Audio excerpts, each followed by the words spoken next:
The wife made the decision to separate, but the husband was perplexed after such a statement. The big 18-wheeler struggled to a stop as I pulled into the parking lot. I stopped the truck right in front of the mechanic's garage so old Ted, the mechanic, could inspect it before it went back on the road. I was one of the few drivers for Masters over-the-road trucking service who didn't own a truck. If I play my cards right, I'll become an owner very soon.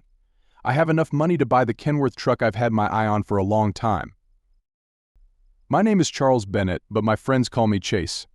I hate being called Chuck, Chaz, Charlie, CB, or any of the countless other names people try to put on me. I just don't react to them. My mom started calling me Chase when I was 5 years old because all I did was chase everything. It could be my dad, my brother, any girl I liked at school, or even a dog. I loved chasing them. The name stuck, and from then on I became Chase. I opened the curtains in the truck's sleeping compartment to let my passenger and current partner know we were home. "Hey, get your fifth place out of there, or I'll leave you here," I shouted. The figure on the bed continued to snore lightly without changing either volume or tone. I smiled, and then reached into the small bed cooler and pulled out a bottle of cold ice water. I removed the lid and raised my hand over the slumbering figure with a mischievous glint in my eyes. Just as I began to tilt the bottle, she spoke. "Chase Bennett, how many molecules are there in one drop of water?" Her voice was of medium timbre, too high for a man but low for a woman. It was smoky and somehow prickly, but this voice simply radiated warmth. It was one of those voices that makes men adjust their shorts and tense their leg muscles. "I don't know, Evie. Probably a hell of a lot. But I'm not a chemist, so what do I know?" I grumbled. I hated it when she asked me questions like that and ruined a good joke. "Well, you should probably Google it to find out," she said in her slow, lazy southern tone, her smoky voice, "because whatever that number is, that's how many days it will be before you get any of me if even one drop of this water falls on me," she said. Even as she said this, I noticed that her body had not moved an inch. Her eyes were still closed, and she was still lying comfortably under the thick blankets we kept in the sleeping area. She was facing me, and a few strands of her black, asymmetrically cut raven hair lay across her face. Her skin was pale, and a few freckles dotted her nose and upper cheeks. She was beautiful in that insidious way that some women are. You look at her and she's just Evie, standing there in jeans and brushing her hair out of her eyes, and you don't think there's anything special about her. But when you see her next to a photo of some supermodel and compare her facial features and the overall impression, you realize that she looks better. "Well, maybe I'll just get it from someone else," I snapped before my brain was fully engaged. Even as the words left my lips, I knew I had screwed up. Those icy blue eyes opened, and she stared straight at me as if looking at me through her eyelids. The expression in those eyes hinted at our difference in age and height. I'm 42 years old, 5 feet 5 inches tall, and 91 kilograms, mostly muscle from constantly loading and unloading trucks. Evie is 24 years old, barely 5 feet 2 inches tall, and weighs 46 kilograms, fully clothed and soaking wet. But when she looked at me, a shiver ran down my spine. "You better be talking about your hand, because if it's one of those available girls from the parking lot or any other, I'm going to have to cowboy the crap out of her and make you watch," she said seriously. Evie stretched her little arms up and arched her back like a cat does. Then she turned to me and looked at the clock on the bedroom wall. "You're on time," she said. "Get in here." There was no mistaking her invitation, and my semi-excitement turned into full arousal when she pulled back the blankets and revealed that, although it was cool outside, she was wearing only very small lace panties. Her gaze was filled with love, lust, and almost hunger as she gave me one of her white-toothed smiles. "Hell no, not in your life. You'll have to wait until we get home," I said. "The bus leaves in 3 minutes, so get your fifth place out of here. Or you'll have to walk." "It's probably easier for me to walk home from here than it is for you," she said, obviously noticing the state of my trousers. As usual, she was right. I was very excited, but I wasn't going to take any chances. All the drivers and mechanics were still telling me about the last time we were caught having an intimate moment in one of the trucks in the yard. I jumped off the truck and began gathering our belongings from the storage containers on the outside of the cab. The yard was next to the parking lot for our personal cars, and from here I could see my baby before I could close the door of the container and collect all our things. Evie came down from the cabin. "Chase, throw that on the ground," she said, laughing as usual. I complied with her request and looked up at her. "Catch me," she shouted and stepped away from the truck, falling like a stone into my outstretched hands. "Evie, what if I missed?" I hissed at her. "No problem," she said. "Besides, I know that you will never let me fall to the ground. You love me too much for that." A grin appeared on her face that didn't want to disappear. "Have I ever told you that I love you?" I snapped. "Maybe I just like having a night with you," I said. "Don't even try, idiot. The way you have an intimate moment with me means you love me," she said, as if that explained everything. When she straightened the blanket, I suddenly realized how she managed to get dressed so quickly. She didn't have time. All she did was slip her feet into her favorite moccasins and wrap the blanket around her. "Evie, why aren't you dressed? What if someone sees you?" I asked. "Why should I get dressed? You'll still take everything off me as soon as the door closes. And if someone sees me, it'll probably make their day. So what's the problem?" We walked across the yard, and I opened the trunk of my black '06 Mustang GT while Evie got into the car. She wrapped herself in a blanket so she could open the front door but made sure there was a layer of blanket underneath. The leather of the seat would probably be too cold for her skin. When I got into the car and started it, the sound of the engine made Evie sigh again. I don't know how the hell she did it, but she put one leg up on the seat, leaned against the door, and turned slightly toward me without taking off her seat belt. Luckily, the glass was tinted, otherwise, anyone on my side would have seen what I saw. Evie's beautiful face was thrown back, and she was caressing herself. "Just warming it up for you, Chase," she said as I put the car in drive and pulled out of the parking lot. I narrowly avoided speeding tickets as I drove quickly toward our small rental home in Virginia Park. Our house, as usual, looked abandoned. We were on the road much longer than at home. Almost before the car even stopped, Evie was out of the car and heading toward the front door, still wrapped in the blanket. As I closed the door and turned to the trunk, out of the corner of my eye, I noticed the blanket sliding off. I forgot about the things in the trunk and ran toward the house. There was no one around, but just in case, Evie was mischievous to say the least. She would undress in the yard without any embarrassment, even if the neighbors were outside. I also knew that several of our neighbors had binoculars and telescopes for just this purpose. I walked over to her just as the blanket fell and threw it back over her shoulders. "You're ruining the mood," she pouted. I quickly opened the door, let her into the house, and slammed the door behind me. Even as I turned to see where she went, I noticed a blanket on the floor at the entrance to our living room. A few more steps, and lace panties were on the floor. "Light the fire, Evie," she said, smiling at me from the large faux bearskin rug in front of the sofa.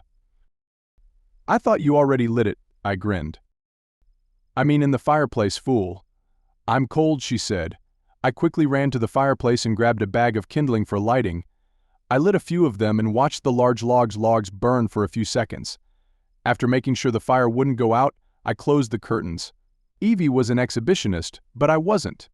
"Chase, take off your clothes," she hissed and began to crawl toward me. I slowly unbuttoned my shirt, as if I couldn't remember how to undo the buttons. Evie pulled off my shirt and shoes and threw them across the room. Then she began to work on my socks. She then unbuttoned my jeans and pulled them down. My favorite Mustang boxers were all I had left, and she sat there giggling at them in a way that only someone who truly cares about me could do. She very carefully pulled down the revered underwear and then carelessly tossed it aside. Then she licked her lips and got to work. "Chase, remember when we went to the baseball game a couple of weeks ago?" she asked, gently caressing me. "Oh yeah, I missed half the game trying to find you food. And when I came back with the best Chicago hot dog ever made, you took a bite of it and said you've had better." I grinned. "Chase, the baseball game was boring as hell," she said, smiling. "I tried to give you a hint when I said I wanted a hot dog. This is what I wanted." She went back to work. I felt a buzzing in my spine and thought that now it would be good, but it turned out that it was my mobile phone in the pocket of my jeans under my back. Evie caressed me with one hand and took out her phone with the other. "If it's one of yours from the parking lot, I'll cut the conversation short," she snapped. "No need to answer the phone, damn it." "Let it go to voicemail," I joked with a sadistic gleam in my eyes. Ava pressed the answer button and spoke into the phone. "Hello, Pam? Yes, we are already home." "Okay, I can wait," she said, winking at me. Then she moved the phone between her ear and shoulder and looked at me. who folded my hands in a pleading pose and whined like a puppy. She climbed on top of me and slowly started having a night with me. I just lay there and watched her work. She smirked at me as she started talking on the phone again. "Hello, Bill, how are you?" she said as I shook my head yes. "Damn it, for that kind of money we can come back." "Oh, we were just having an intimate. I know that all of you out there think that this is all we do. Of course, in reality, this is not the case. We were preparing to eat. But we will be able to eat on the road. We need to pack some things and take a shower, so we'll be there in about an hour and a half." "Okay, bye," and we continue to have a night. When we finished, she rolled over and rose to her feet, trying her best not to laugh, and then rushed to the shower. "Damn it, Evie," I shouted after her. "What?" she asked, looking out of the bathroom. Her expression was as innocent as a lamb's. "Evie," I growled through clenched teeth. "Are you finished yet?" she asked in her smoky voice. "It was a race, and you lost. I even gave you a head start. It probably takes longer as you get older." Right then the bathroom door closed, and I heard her laugh even as the shower turned on. "I'll think about Betty when I'm done with this," I growled, heading to the upstairs bathroom. The bathroom door behind me slammed downstairs with such force that I thought it would break off its hinges.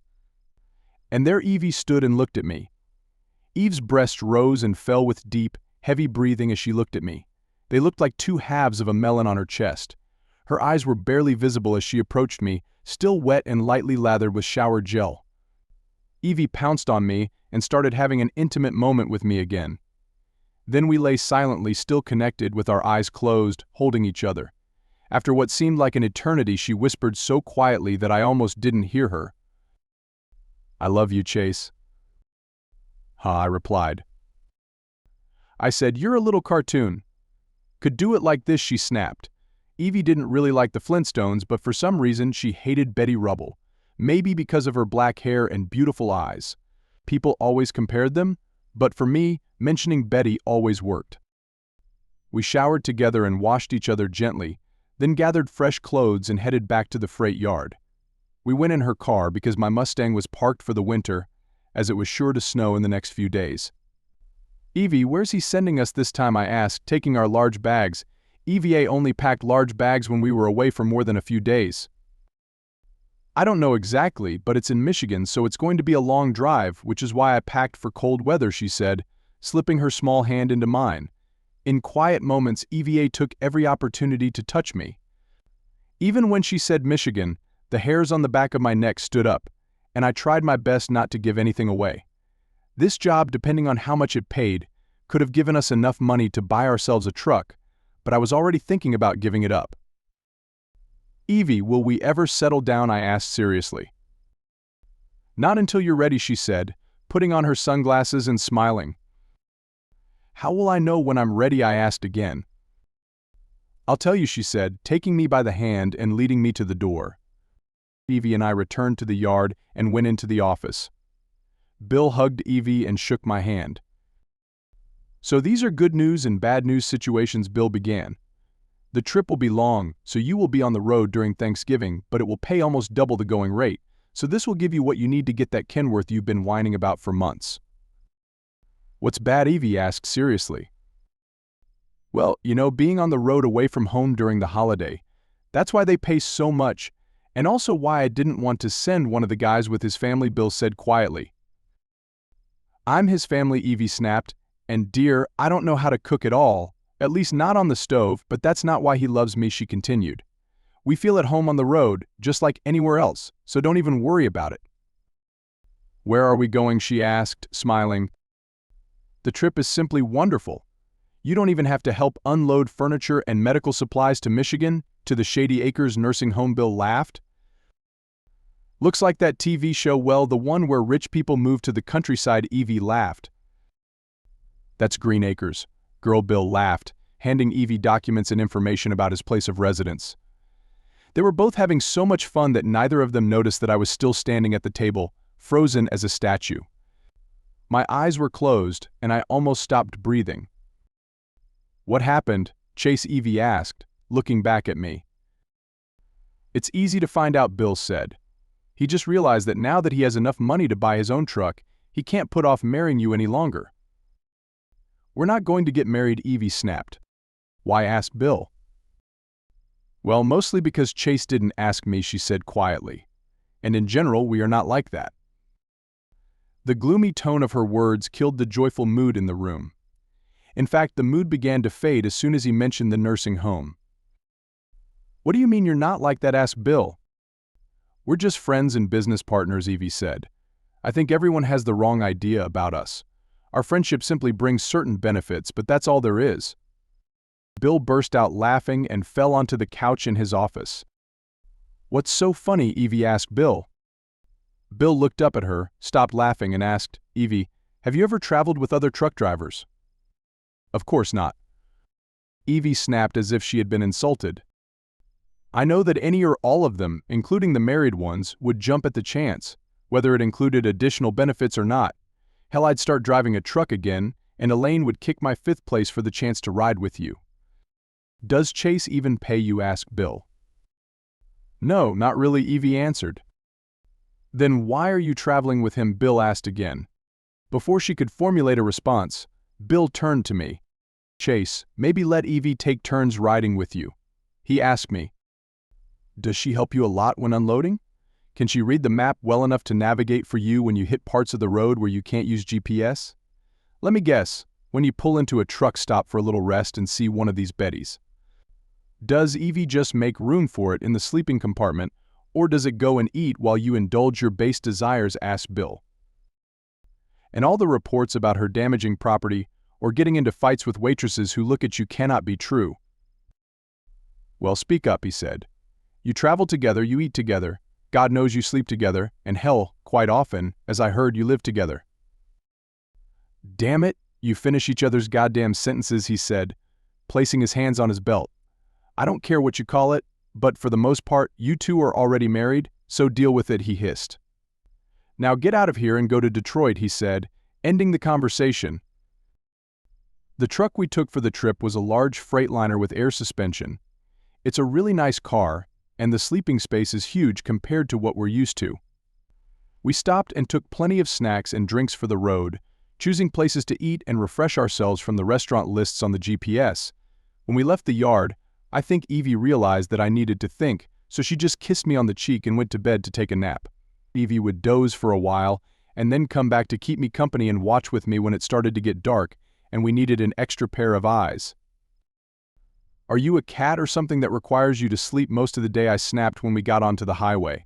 She knew this was my way of breaking the ice and starting the conversation again after my quiet time.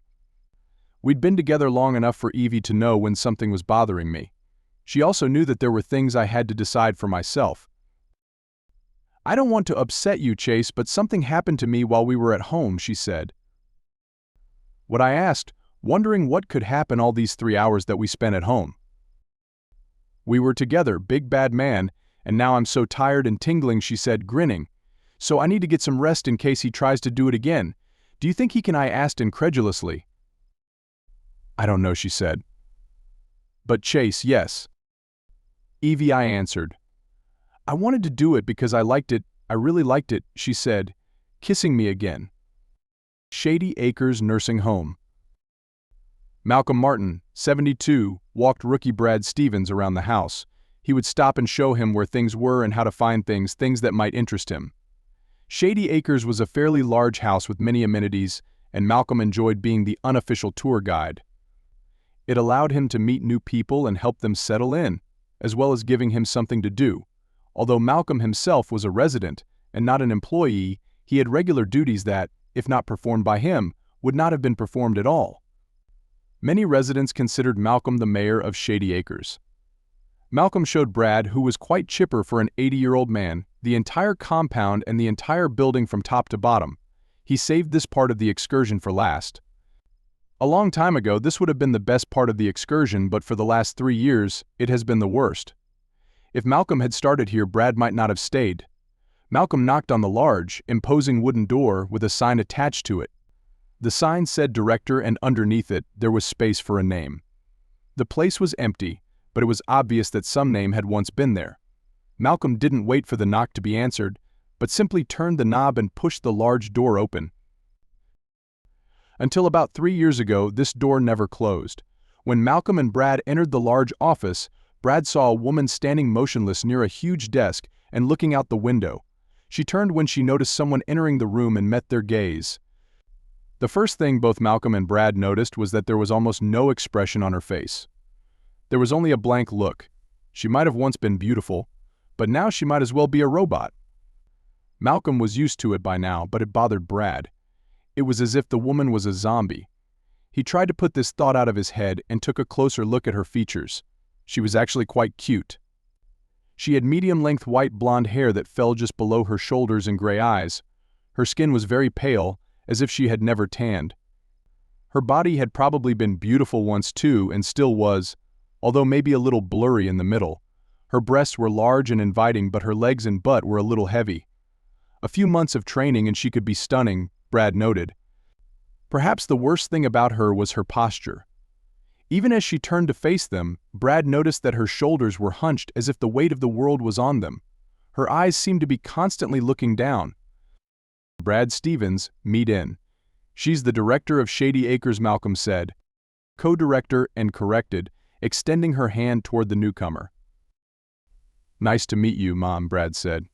Brad shook in his hand carefully and noticed that even her hand seemed as cold as the rest of her. Cold and fragile, he thought. To Brad's surprise, the conversation and meeting ended there, and simply turned to the windows, and Malcolm led them out of the office. As soon as the door closed, Brad began rubbing his hands and shaking. "BR," he said, "what a cold she has. Potential, though. I'd love to warm it up." A few years ago, this woman was hot as the sun. If you got too close to her, you got burned. She was the sweetest and most beautiful woman you had ever seen, slender and gorgeous. You didn't need any Viagra around her. This place looked like a construction site, Malcolm said. "What does construction site mean?" asked Brad. "Because she had so many exciting men around her," Malcolm said, stroking the front of his trousers. "What happened?" asked Brad. "A tragedy in her personal life, which I won't go into, led to her fading," Malcolm said. "This place is good, but not as wonderful as it was." Inside the office, the phone on Ed's desk began to ring. She looked at the display and saw that the ID field had only 3 digits. This meant an internal call. She reluctantly picked up the phone. "Hello," she said languidly. "There's no way I can handle all these people for Thanksgiving if we don't buy more tables and chairs. Also, the medical laboratory needs materials, and the landscaping team cannot cope with the snow that should fall by Wednesday. We need to do something," said the voice from the phone. "Don't worry, Claudia. Everything is already ordered. If you'd like, I'll email you the statement. The truck should be here by Wednesday morning. You will have enough time to set up the tables, and the crew will have enough time to clear the snow," and hung up. She turned back to the windows, and in her crisp white blouse and gray skirt, she could easily be mistaken for a statue or an ice carving. I heard the sleeping woman yawn and smiled. I imagined even putting her precious iPad in one of the storage drawers in the sleeping compartment. She'll probably start taking off her clothes soon. As if in response to my thought, a woman's hand reached out from the sleeping area and placed tiny black panties on my shoulder. "They'll give you something to think about while you're driving," Evie said. "And I don't want you playing your hillbilly hippie music while I'm trying to sleep. Find me Taylor Swift. That's the problem with living with someone younger than most of my socks," I thought. She has no taste in music. As soon as I heard Evie start snoring, I started scrolling through the channels on the radio, looking for music to drive to. I heard an old familiar tune that I knew Evie wouldn't like, but I turned down the volume and frowned as the singer's deep, mournful voice came through the speakers, threatening to pull me into his melancholic mood. Looking for the pieces of my broken dream, I wonder if the years have closed her mind. It's probably Wanderlust's lure in an attempt to free myself from the good old faithful feeling that we once had. Carefree highway, let me slip away from you. Carefree highway, you've seen better days.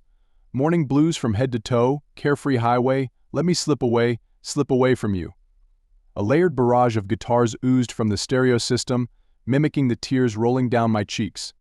I was completely lost in the emotion of the song. The sadness was good, just when I needed to release the pent-up emotions that had burst free at the thought of returning home. Unfortunately, it was short-lived, as the mood was destroyed by a shrill, smoky voice from the sleeping area.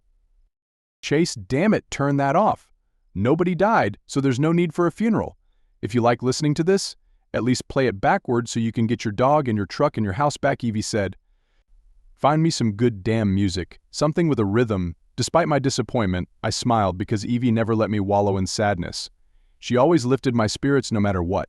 And although I never said it, I hoped that she knew that I loved her with all my heart and soul. I decided that instead of being afraid of what might never happen, I would focus on the positive, on how to finish this damn transportation and buy ourselves a truck. Evie and I would still work for Bill, but we wouldn't have to pay a huge rent fee to use one of Bill's trucks. Of course, if the truck breaks down, we will have to pay for it ourselves, but overall, we would earn much more, and maybe we could actually settle down. I couldn't believe I was even thinking about this after what happened last time. I knew that Evie considered me her savior, but in fact, it was she who saved me, and more than once. While she was snoring on the bed, I remembered our meeting. I was just about to pull out of the Wichita parking lot when a figure appeared in my path. The small figure ran as fast as he could, but the two larger ones were catching up with him. I jumped off the cab and did what I do best. I chased them. When I caught up with them, the figure they were chasing stumbled, but they never got to her because I grabbed both of them by the scruff of the neck from behind and pulled them off their feet. Then I stood between them and a smaller figure and clenched my fists. I was bigger than both men. They stood up sputtering and smoking. One of them raised his hands as if they were knives. I took a martial arts course while in the military, and I didn't like the way this guy stood. The little guy looked like he knew his stuff and was recovering from being knocked down, so I decided to get this over with quickly. "I'm Third Dan," the little man began as I charged at him, using my superior size and strength to knock the guy down. As soon as he was on the ground, I knocked him out with one punch to the jaw. I always tried to get the smaller, faster guys on their backs, where they couldn't use their fancy moves. One day, a guy who was about 6 feet tall hit my watch with a weird spinning jump kick. This will never happen to me again, I thought, turning to face the other guy, but all I saw was his backside as the guy ran away, leaving his friend unconscious. "You better run," shouted the small hooded figure, who was now standing next to me. I turned to go back to my truck and heard this smoky voice from behind me. "Hey guy, thanks," she said. I just chuckled and continued walking, returning to the truck. I started it and watched as the small hooded figure stood on the edge of the highway and looked down. As I started to drive away, the figure looked my way and gave me a thumbs up. Just as the snow started to fall, damn, I sat under my breath. I thought I was lucky because she seemed to be going in the opposite direction. Well, I could still just drive past her. As I slowly picked up speed, the hood pulled back and I saw all this black hair spilling over my shoulders. She looked at me with her big blue eyes, and before I knew it, I stopped the truck. "I knew you wouldn't pass by," she shouted through the open window. "Where are you going?" I growled. "Probably to Wyoming in the wide open spaces," she answered cheerfully. "And I'm going to Little Rock," I said, sorry. "Oh, I've always wanted to see Little Rock," she said. "This is the town of my dreams and it's right on the way to Wyoming." "Get in the truck," I snapped. She was so tiny that I had to lean over the seat and extend my arm as far as possible to help her up. As soon as I dragged her into the truck, I immediately realized that she was not simple. "Where are you going anyway?" I asked her. "I told you I was going to Wyoming, but if you can only take me to Little Rock, then that's fine, Mr. Grumpy," she said. "Wyoming is northwest of us," I snapped. She stuck out her lip and frowned slightly. "But not much. Little Rock is located southeast of us, in exactly the opposite direction. Every mile we travel will take you further away, so we're going the long way," she said, as if we were going to travel together for a while or something like that.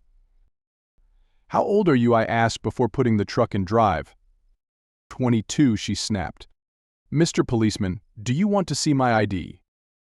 "You can bet your sweet fifth place that it is," I snapped back. She reached into her backpack and pulled out her driver's license.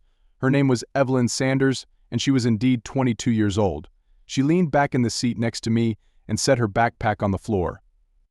Then, for some reason, as I started driving down the road, she just spoke to me. "Do I really have a sign on my forehead that says, 'Please talk to me'?" She moved from one place to another, and for almost a year, I could not understand what she was running away from. but she worked at a truck stop as a waitress or something until she got enough money to move on or until she got a ride. She had hardly worked in the last week, and the money had run out. She met these two idiots, and they offered to feed her. "I'm not a fool," she said in a smoky voice that sounded like cigarettes and alcohol, but in fact, it was what God gave her. I immediately asked them what I would need to do for food and travel. "The karate guy," she said, laughing as she remembered how I knocked him onto his 5th place, said it was a way to balance the scales. They have money, and I don't, so to balance the scales, they are willing to share. I later found out that I also had to balance the scales, she continued. I have a woman's private part, and they don't, so I had to share. She turned and looked at me like she was taking inventory or something, and I couldn't look at her and drive at the same time, so I looked away. She giggled slightly, and then leaned back and closed her eyes. "How do you know?" she asked. How did I know what I answered? "That I really have a sweet 5th place," she said. "It's covered by my jacket, but it's really sweet." That was 2 years ago, and we haven't looked back since. We had problems at first. We both needed to overcome trust issues. Her problems stemmed from running away from an abusive family and came from distrust of everyone, especially women. She seemed to trust me to a point from the beginning, but it took weeks to get past that initial level. Almost a month passed before I stopped asking her if she wanted to go her own way, starting in the next town over. This was the beginning of our first quarrel.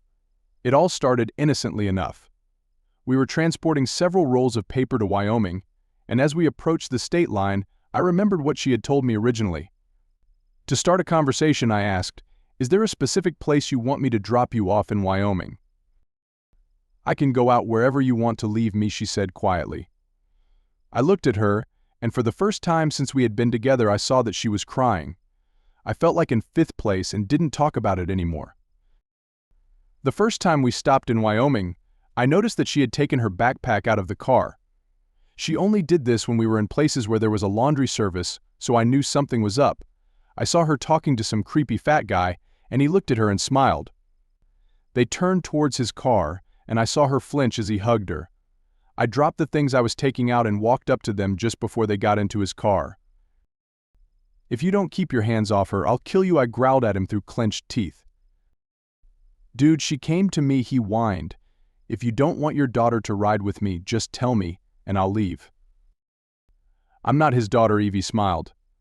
"I'm his girlfriend, but he wants to leave me." He got into his car and drove out of the parking lot.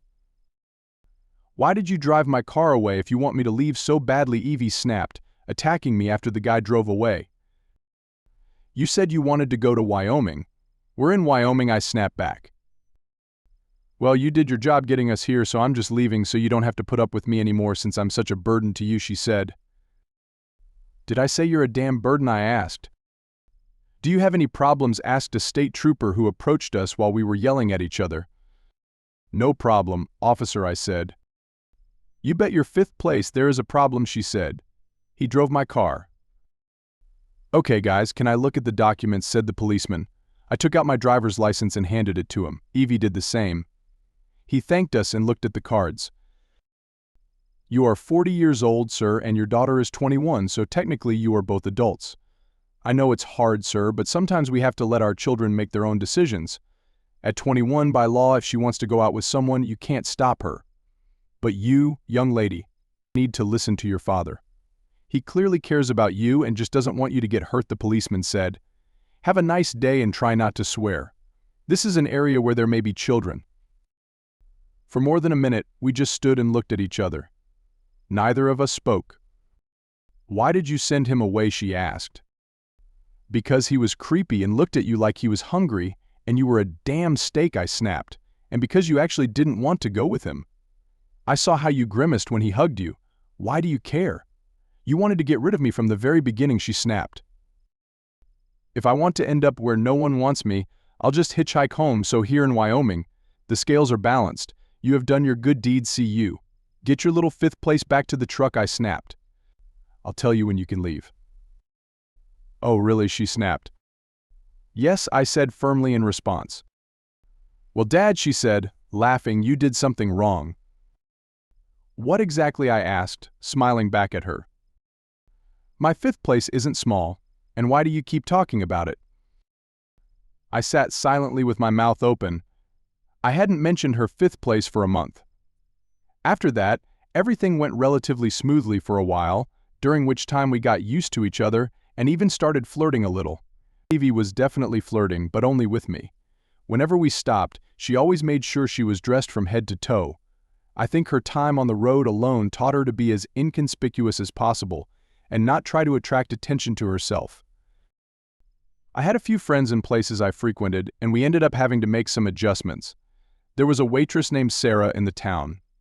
The first time Evie and I were there, we had been traveling together for about 4 months at that time. Evie and I had never touched each other. I don't mean a night, I mean we never came into physical contact in any way. That freaking wing had more contact with her than I did. Sarah saw me get out of the truck and walk into her diner, and she rushed to hug me. Then she gave me a quick kiss and asked what I wanted to order just as Evie sat down at the table. They looked each other up and down and just got down to business. "Chase, you didn't say you had a daughter," Sarah said, trying to make sense of the situation. "Chase, I didn't know you liked old ladies," Evie snapped. "I'm no more his daughter than you are his grandmother. Are you trying to kiss all the men in this hole or just mine?" "Evie, calm down." "Sarah is my old friend," I said quickly, wondering how things got out of control so quickly. "The food here is great. Let's just grab a bite and get back on the road as far as I remember." "It was you who wanted to stop," I said cheerfully. Sarah tried to compose herself and left after I told her what to bring. Evie, after Sarah gave our order to the chef, sat down at the counter. Evie went into the ladies' room and asked me to play a song on the jukebox. "Which song?" I asked, perplexed, because we had never talked about music. "Just play something I like," she said. "You need to start learning what I like." I walked over to the jukebox, wondering what she meant. The jukebox was one of those modern ones that play MP3s. I hadn't been there more than a minute when Sarah came up to me, put her hand on my shoulder, and ran it down my back. I still don't remember if it was more than just a friendly touch, because it was over so quickly with all the flying glass and screaming. Evie came out of the ladies' room, saw Sarah come up to me and put her hand on me, and just grabbed the nearest thing she saw. It turned out to be a wrench that one of the clients put on the table. The wrench hit the jukebox inches from Sarah's head, followed by Evie. Sarah probably outweighed Evie by about 20 kilos, but Evie was furious and heading our way. I intercepted her, grabbing her by the waist and leading her to the truck. Afterward, we returned to the restaurant to pick up our food and pay the owner for the glass in the front of his jukebox. "We'll never go back to this hole again," Evie snapped as I pulled the truck onto the road. "But the food is good," I said, trying to change the subject. "The next time she puts her hand on you, I'm going to throw more than just a wrench at her," Evie snapped, taking the bag of food and throwing it out the window. She then reached out and placed her hand over mine as I shifted gears. The touch of her hand was the first time I had touched another person in almost a year, and this cemented the bond between us. I don't know when it started, but at that moment I realized that something was happening between me and Evie. I remembered her words to Sarah. "Do you kiss all the men here, or just mine?" When did I become hers? "I'm sorry, Chase," she said, touching my arm again.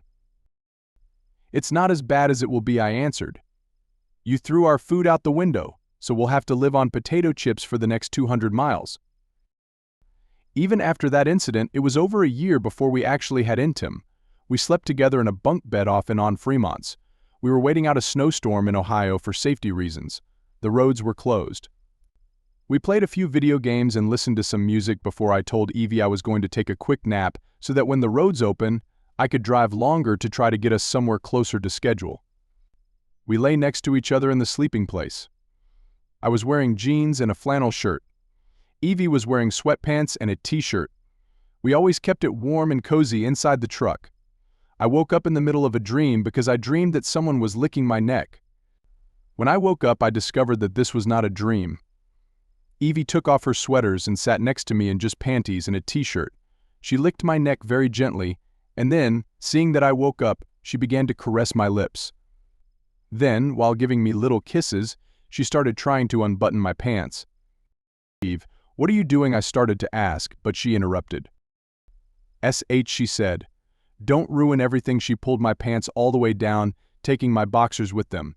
Then she climbed on top of me and started really kissing me, She pulled down those tiny panties and sat on me. I am 40 years old and have already been to this quarter several times. Even though I was married, I had never felt anything like what I felt when I first had an intimate with Evie. I don't know how long we'd been doing this, but then a snowplow came by and cleared the road for miles without us noticing. I learned from Bill that the building where we were supposed to deliver the goods was closed due to the storm, so we wouldn't have been able to deliver the goods anyway. We ended up going to the hotel to shower and found ourselves in the same bed for the first time. Evie, coming out of the shower wrapped in a towel, came and sat next to me. She wrapped her arms around me and kissed me. "It was the best present for my birthday," she said seriously. I didn't know what to answer, so I remained silent. Later that day we went to the mall. We went from store to store, buying her everything she had her eye on. When we left one of the stores, Evie's mouth dropped open. She told the older woman behind the counter to stop checking out items. "I know what you're trying to do," she said. "I don't need any of this crap, Evie." "I'm not trying to get rid of you," I laughed. "Oh, then it's even worse," she said. "You already gave me a gift this morning and now you're trying to sell me a bunch of crap and take it back." "Eve, what the hell are you talking about?" I asked. The old lady behind the counter asked, "What did he give you this morning?" Evie simply leaned towards the woman and then patted me between my legs through my pants. "He gave it to me this morning," she grinned, "and now he's trying to replace it with some clothes and other crap." "I wouldn't do that either," said the woman. "You better make sure he isn't trying to give it to some other girl." My thoughts raced through the months that turned into 2 years that Evie and I were together. The truck traveled several miles. We had just crossed Michigan when Evie climbed out of her sleeper and back into her seat. "Damn it, Chase," she snapped. "Because of you, I missed 2 whole states." "We'll pass them on the way back," I said quietly. Evie was on a mission to get us to have an intim in every state, therefore, every time we passed through a state we had not yet been to, we had to duly christen it. I must have had a lot on my plate because I really enjoyed marking our territory in each new state as much as she did. If we stopped, we would probably be snowed in again, and your birthday would only be in a couple of months, I told her. "We'll probably be a little late anyway," she said. "We have about 75 miles to go, and it's already starting to snow." Evie was spot on, and we were passing through the large gate in front of Shady Acres a little over 2 hours later. I drove the truck through the grounds to the main building and pulled into the back of the small loading dock. I pulled out and maneuvered the trailer as easily as if I did it every day, the snow still falling heavily around us. Evie leaned out the window, peering through the thick flakes that coated everything in sight. Her excitement was palpable, despite the cold. "Chase, are we going to stretch our legs?" she asked, her breath fogging up the window. "You can if you want, but I'll just sit here and keep the engine running." "It's freezing out there." "And I'm not in the mood to play in the snow," I replied, feeling a knot tighten in my stomach. Evie didn't press the matter. She could sense my unease, and instead of insisting, she leaned over and planted a quick kiss on my cheek. "I'll be back in a bit." "Don't go anywhere without me," she teased, jumping out of the cab and disappearing into the snow-covered landscape. I watched her go, my heart beating faster than it should have been. Memories of this place swirled in my mind, making me uneasy. I hadn't set foot in Shady Acres since the day I left without looking back, and now, every corner of the place seemed haunted by the ghosts of my past. The snow continued to fall as I sat there, the silence only broken by the hum of the truck's engine. It was too quiet, too still, and my mind began to wander back to those days before everything went to hell. I glanced over at the passenger seat, where Evie's jacket lay crumpled. I reached over and picked it up, holding it to my face. The scent of her perfume, mixed with the faint smell of diesel and truck stops, was oddly comforting. Evie was my lifeline now, the one person who had dragged me back from the brink of despair and given me a reason to live again. But as I sat there, waiting for her to return, the old doubts started to creep back in. What was I doing here? Why had I agreed to come back to this place, where every corner held a reminder of what I'd lost? The door to the truck suddenly swung open, and Evie climbed back in, stomping the snow off her boots. Her cheeks were flushed from the cold, and she had a mischievous grin on her face. "Chase, you're not going to believe who I just ran into," she said, her voice laced with excitement. Who, I asked, trying to push the unease from my mind. Malcolm Martin. He's the mayor of this place. Or at least that's what everyone calls him. He said he'd be out here in a minute to help us with the unloading, she replied, still grinning. The name hit me like a punch to the gut. Malcolm Martin. The man who had once been like a father to me, the man I had trusted with everything, only to have him betray me in the worst possible way. I hadn't seen him in years, and the thought of facing him again made my stomach churn. Chase, you okay? Evie asked, her grin fading as she noticed my expression. I'm fine, I lied, forcing a smile. Let's get this over with. Evie nodded, her excitement dampened by my sudden change in mood. She reached over and squeezed my hand, her touch grounding me. Before I could say anything else, the door to the truck yard creaked open, and Malcolm appeared, bundled up in a heavy coat and hat. He looked older, more worn than I remembered, but the sight of him still stirred up a whirlwind of emotions: anger, betrayal, and a deep, unshakable sadness. Chase, Malcolm said, his voice a little shaky as he approached. It's been a long time. Yeah, it has, I replied, trying to keep my voice steady. But Malcolm's eyes flicked between me and Evie, and he smiled weakly. You've done well for yourself. I see you're not alone. I nodded, not trusting myself to say anything more. The tension between us was palpable, and I could see that Evie was picking up on it too. Well, let's get you unloaded, Malcolm said, trying to sound cheerful as he motioned for the crew to start working. Shouldn't take long. As the workers began to unload the trailer, Malcolm stood beside me, hands stuffed in his pockets. For a few minutes we just stood there in silence, the snow falling heavily around us. I never expected to see you again, Malcolm finally said, his voice low. Not after what happened. Neither did I replied, my tone cold. Malcolm sighed, the weight of the years between us evident in his posture. Chase, I don't expect you to forgive me. I know I don't deserve it. But I want you to know that I'm sorry. I'm sorry for everything. I looked at him, searching his face for any sign of the man I had once admired, the man who had betrayed me so completely. But all I saw was an old, tired man burdened by his own mistakes. It's too late for apologies, Malcolm, I said, my voice hard. What's done is done. He nodded, his shoulders slumping even further. I understand, but for what it's worth, I'm glad you found someone who makes you happy. I didn't respond. There was nothing more to say. The past was behind us, and no amount of apologies or regrets could change that. As the last of the cargo was unloaded, I climbed back into the truck, my mind racing. Evie followed me, her expression unreadable. You okay? She asked softly. Yeah, I replied, starting the engine. Let's get out of here. As we drove away from Shady Acres, the snow continued to fall, blanketing the world in white.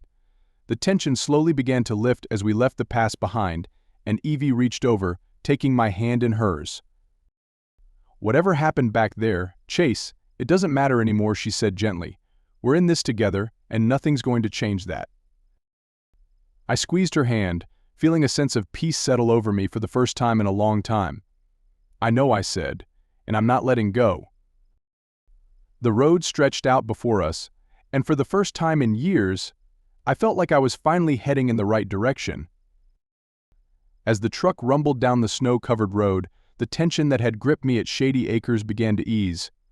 Evie leaned back in her seat, gazing out the window as the world outside transformed into a white blur. Her presence was a comfort, a reminder that the past, no matter how painful, was just that, the past. I kept my eyes on the road, my hands gripping the wheel a little tighter than necessary. The memories stirred up by Malcolm and Anne were still fresh, like old wounds that hadn't fully healed. But I had Evie now, and she was my anchor, the one person who had helped me find my way out of the darkness. After a while, Evie broke the silence. You know, Chase, I've been thinking, she said, her voice soft, about everything that happened back there. Yeah, I replied, not taking my eyes off the road. Yeah, I mean, I get why you were so upset.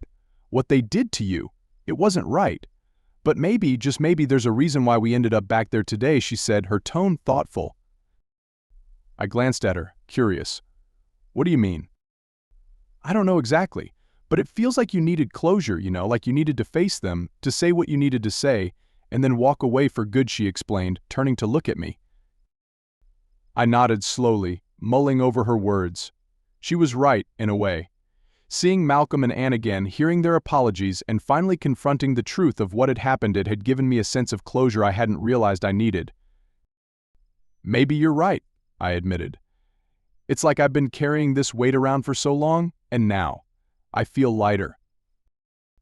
Evie smiled, reaching over to squeeze my hand. Good, because you deserve to be happy, Chase. You deserve to leave all that behind and just live. I smiled back at her, feeling a warmth spread through my chest. Thanks, Evie. I don't know what I'd do without you. You'd probably still be out there on the road, chasing ghosts, she teased, her grin widening. Yeah, probably, I chuckled, feeling the last remnants of tension melt away. We drove in comfortable silence for a while, the only sound the hum of the engine and the soft thrum of the tires on the snow. The world outside was peaceful, serene, and for the first time in years, I felt like I could finally breathe. As the sun began to set, casting a warm, golden glow over the snowy landscape, Evie shifted in her seat, her eyes sparkling with mischief. Hey, Chase, she said, her tone playful. What's up, I asked, glancing at her with a raised eyebrow. Pull over, she said, a mischievous grin spreading across her face. Pull over? Why, I asked, bemused. Just do it, she insisted, her grin widening. I hesitated for a moment, then shrugged and slowed the truck, pulling over onto the side of the road. The snow was still falling lightly, and the world around us was quiet and still. Evie unbuckled her seatbelt and slid over to my side, her eyes glinting with excitement. I've been thinking, she said, her voice low and sultry, about that promise you made back at the nursing home. I smirked, catching on to her game. Oh? And what promise was that? You know, the one where you said you'd marry me, she teased, her hand resting on my thigh. My heart skipped a beat, and I turned to look at her, my expression softening. I meant it, Evie. I love you, and I want to spend the rest of my life with you. Her grin softened into a tender smile, and she leaned in, her lips brushing against mine. Then let's make it official, right here, right now. Right here? On the side of the road, I asked, laughing. Why not? It's just you and me, Chase. We don't need anything fancy. All I need is you, she whispered, her voice filled with emotion. I felt a lump form in my throat as I looked into her eyes, seeing the love and trust she had in me. It was overwhelming, this feeling of being truly loved, of being someone's everything. Okay, I said, my voice thick with emotion. Let's do it. Evie beamed, her eyes shining with happiness. She took my hand in hers and held it tightly, her thumb brushing over my knuckles. Chase Bennett, will you marry me? I grinned, my heart swelling with love. Yes, Evie Sanders, I'll marry you. We laughed, the sound echoing in the stillness of the night, and then we kissed, sealing our promise with a warmth that chased away the cold. As we pulled back onto the road, the weight of the past lifted from my shoulders, leaving only the bright promise of the future. Evie snuggled up against me, her head resting on my shoulder as I drove us toward whatever lay ahead. We didn't need a fancy ceremony or a big celebration. We had each other, and that was more than enough. The road stretched out before us, endless and full of possibilities, and for the first time in a long time, I felt like I was exactly where I was meant to be. And as the snow continued to fall, blanketing the world in a soft white glow, I knew that whatever challenges lay ahead, we would face them together side by side, hand in hand, forever.